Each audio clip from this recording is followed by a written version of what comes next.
Mes chers amis, bonjour. Nous voilà partis pour une nouvelle aventure. J'espère que vous allez bien et que votre curiosité a été attisée toute la journée d'hier afin de savoir quel chemin nous allons prendre aujourd'hui. Ce n'est pas une fin, non. D'ailleurs, j'ai toujours mon défi à faire à la fin du confinement. Et j'avoue que je fais durer le plaisir, comme on dit. Bref, nous sommes juste au second cycle, au second chapitre, dans une nouvelle aventure, en cette 25e vidéo. L'heure des mineurs est arrivée. Ces petites cartes, discrètes, mais ô combien fondamentales, parce qu'elles sont le lien entre nous et l'autre. C'est l'articulation, le baromètre, l'altimètre qui mesure et oriente le sens de l'importance du moment. Ils représentent les travailleurs de fond, les mineurs de fond, pour le jeu de mots. Il est donc temps pour nous de travailler cette terre qui nous appartient,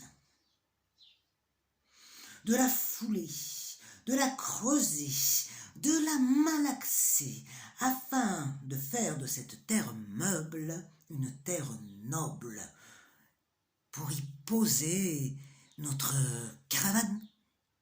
Non, je plaisante. Nos racines.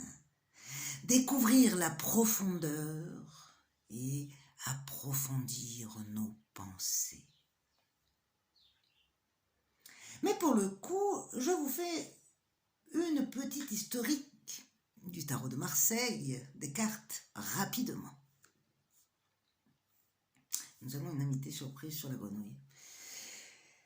L'histoire du tarot de Marseille, des cartes du moins, porte plutôt à controverse, et est bien discutée et discutable. Entre l'apparition des premières cartes en Asie au XVIIe siècle, l'origine du tarot italienne entre le XVe et le XVIe, c'est concrètement à partir du XVIIIe que l'on parlera de tarologie ou de taromancie.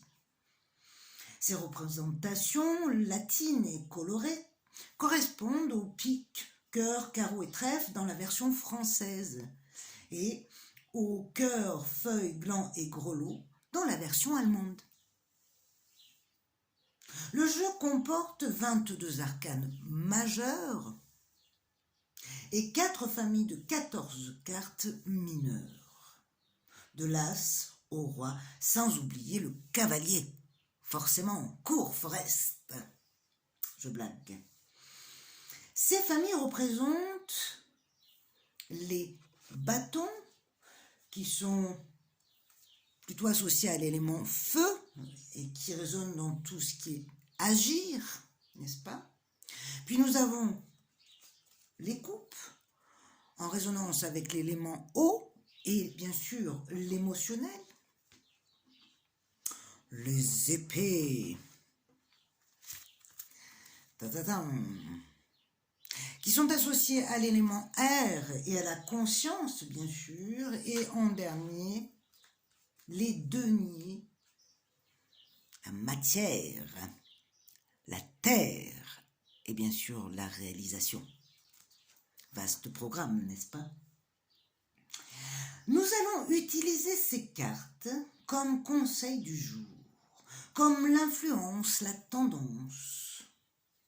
Le choix de la carte définira le domaine qui, au fur et à mesure, évoluera, bien sûr, et conditionnera le sens de la vidéo du moment. Partons donc à l'aventure sans plus attendre, chers amis. Le temps est beau et ne nous est pas compté. Et la route est longue. Nous sommes les Ulysses contemporains et nous marchons vers notre futur. Laissons-nous donc bercer par le chant des sirènes et entendons les messages car nous sortirons de l'écume avec panache. Alors, c'est parti, on y va. La carte du jour par laquelle nous allons commencer est, vous l'avez deviné, le bâton. Le bâton, il y a différentes formes de bâton.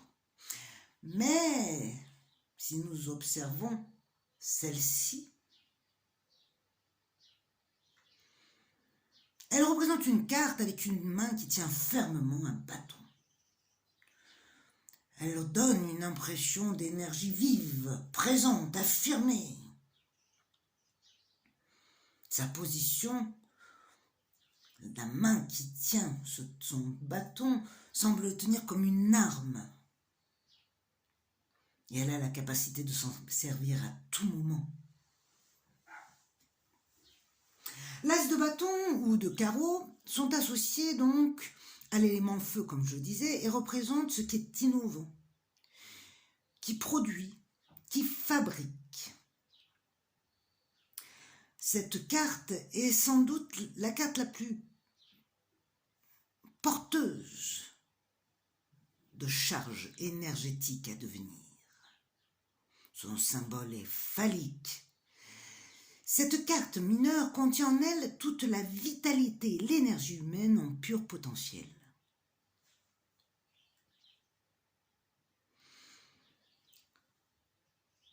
Le bâton est fin à la base et grossit en montant,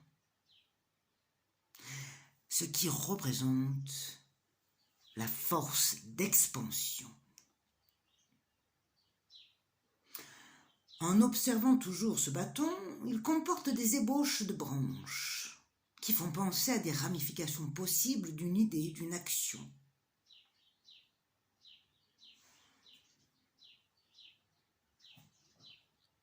Les idées arrivent, elles sont fructueuses. Vous vous sentez motivé, inspiré.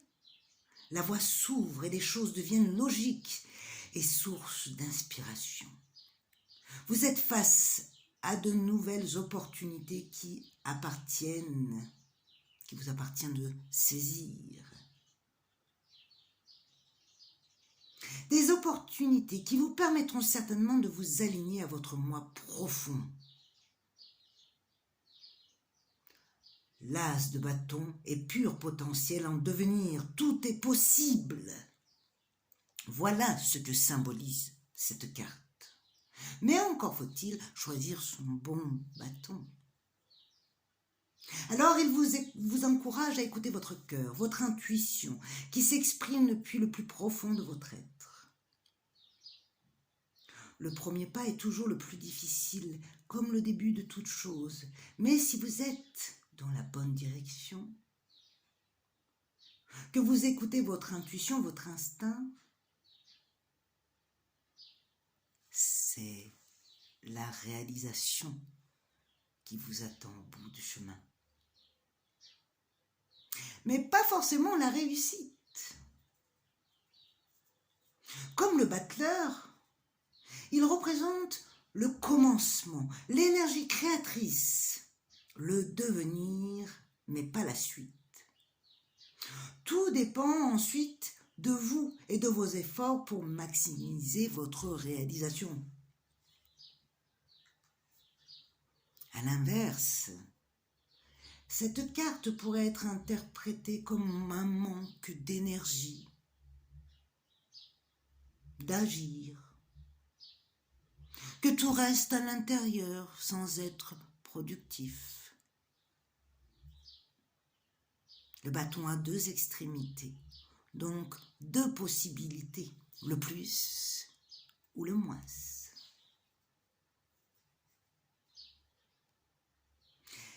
Alors, agissez. Voilà le mot, le maître mot de cette carte du jour. On commence bien, qu'en dites-vous ? Nous allons prendre donc une petite minute pour maturer tout cela, tout ce que je viens de vous énumérer, en vous installant bien sûr confortablement et en respirant profondément 3 fois. Puis, en essayant de vous inspirer de cette carte. Allez, je vous donne 1 minute, mettez sur pause et à tout de suite.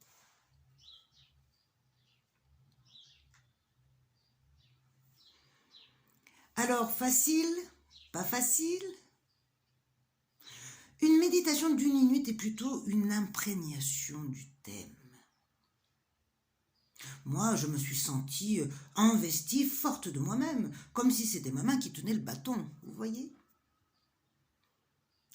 C'est compliqué et simple à la fois, mais vous verrez qu'au fur et à mesure, vous vous imprégnerez de chaque carte et chacune vous influencera. Super!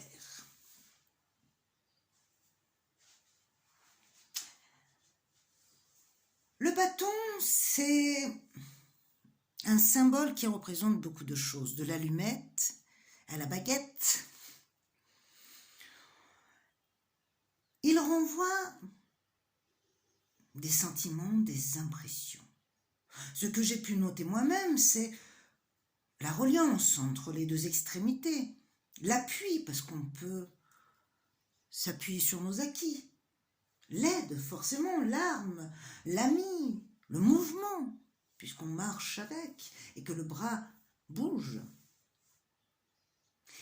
Eh bien, l'exercice que nous allons mettre en place va être d'essayer d'interpréter ce que la carte du jour nous inspire afin de majorer cette imprégnation. Alors, demandez-vous ce que cela suscite en vous, ce bâton. Si c'est un bâton de sourcier, comme je dis, des baguettes chinoises, des allumettes, des cure-dents. Bref, écrivez tout ce que ce bâton représente pour vous, tout simplement. Pour les plus érudits, vous pouvez le dessiner carrément. Toutes les idées qui surgiront seront des chemins qui s'offriront à vous pour vous ouvrir par la suite d'autres portes. Alors, à vos crayons et bonne route. Je termine avec la petite... Ah non, pardon, nous allons quand même faire notre couleur de jour, mais bien sûr. Alors, je reprends mon petit sachet que je pose devant vous, hein. Ça sera plus simple. Alors, en résonance avec le bâton, quel cap va nous donner cette carte? Oh, 42 matières. Je l'approche. Je la pose. Je me munis de mon livre. 42 matières. Et je vais lire.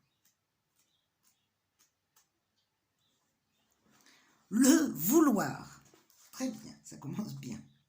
Comment reconnaître mes vrais besoins sans en avoir expérimenté toutes sortes? Hein? Sachant que parmi ceux-ci, certains pourront passer en second plan, parce que non reconnus comme essentiels ou prioritaires pour moi en ce moment. Le dilemme rencontré ici est l'absence de base pour définir le vrai du faux. Le libre choix n'est pas un critère. Vouloir comme ne pas vouloir non plus. Les périodes de manque, une fois dépassées, permettent d'explorer d'autres réalités et par conséquent d'autres besoins. Encore faut-il accepter d'y passer. Eh bien, vaste sujet, n'est-ce pas? Nous noterons que nous sommes toujours en résonance et que le son se suit toujours. On chemine bien. L'anecdote du jour, le moment présent est le chemin qui nous mène de ce que je pense que je suis jusqu'à ce que je suis vraiment. Avant de terminer cette vidéo, je voulais remercier tous ceux qui m'ont envoyé des petits mots et leur production. Ça me touche beaucoup et ça me motive beaucoup également. Je vous en remercie profondément Passez une belle journée, prenez soin de vous et je vous dis à demain.